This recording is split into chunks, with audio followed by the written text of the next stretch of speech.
السلام علیکم ورحمۃ اللہ وبرکاتہ۔ ناظرین، استقبال ہے آپ کا ہمارے یوٹیوب چینل IIM TV میں۔ اگر آپ ہمیں یہاں ابھی پہلی بار دیکھ رہے ہیں تو ہمارے چینل کو سبسکرائب کریں، ویڈیو کو لائک اور شیئر کرنا نہ بھولیں، اور اپنے مسائل اور تمام طریقے کے سوالات کے جواب کے حل کے لیے ہمارا ایک دوسرا چینل اشاعت اسلام ہے، وہاں بھی ہمیں فالو کر سکتے ہیں۔ اس چینل پر ہم صرف خواب کی تعبیر اور وظیفے بتلاتے ہیں۔ آج کی اس ویڈیو میں شہد اگر کوئی خواب میں دیکھے تو اس کی تعبیر کیا ہوتی ہے یہ بتلانے والے ہیں۔ حضرت امام ابن سیرین علیہ الرحمہ نے فرمایا کہ اگر خواب میں کوئی شہد دیکھے موم کے ساتھ، یعنی جو شہد کا موم ہوتا ہے اس کے اندر ہے، چھتے میں ہے شہد، تو اس کی تعبیر یہ ہوتی ہے کہ اس کو کہیں سے مال غنیمت یا مال میراث، وراثت کا مال اس کو ملنے والا ہے۔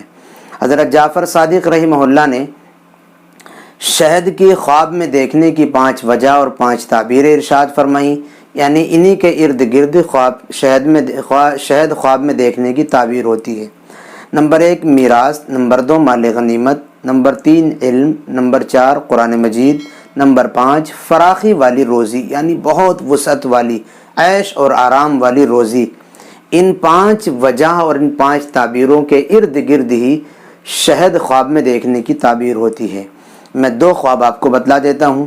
اگر خواب میں کوئی دیکھے کہ اس کے پاس شہد ہے تو اس کی تعبیر یہ ہے کہ اس خواب دیکھنے والے کو کہیں سے میراث ملے گی، یا اسی طریقے پر اس کو مال حلال کہیں سے ملے گا، روزی اس کو ملے گی، یا اسی طریقے پر اس کو علم نبوت اتنا ہی حاصل ہوگا جتنا اس نے خواب میں شہد دیکھا ہے۔ نمبر 2 اگر خواب میں دیکھے کہ اس کے پاس جو شہد ہے وہ لوگوں کو دے رہا ہے، اس شہد میں سے بانٹ رہا ہے، تو اس کا مطلب یہ ہوتا ہے کہ یہ آدمی علم دین، علم نبوت حاصل کرے گا، اور اس کے حاصل کیے ہوئے علم سے قوم کو، لوگوں کو، دنیا والوں کو بہت زیادہ فائدہ ہوگا۔ تو یہ تعبیریں ہوتی ہیں شہد خواب میں دیکھنے کی۔ آپ نے کیا خواب دیکھا آپ ہمیں کمنٹ باکس میں بتائیے، پوری صورتحال کے ساتھ، انشاءاللہ اس کا جواب دیا جائے گا۔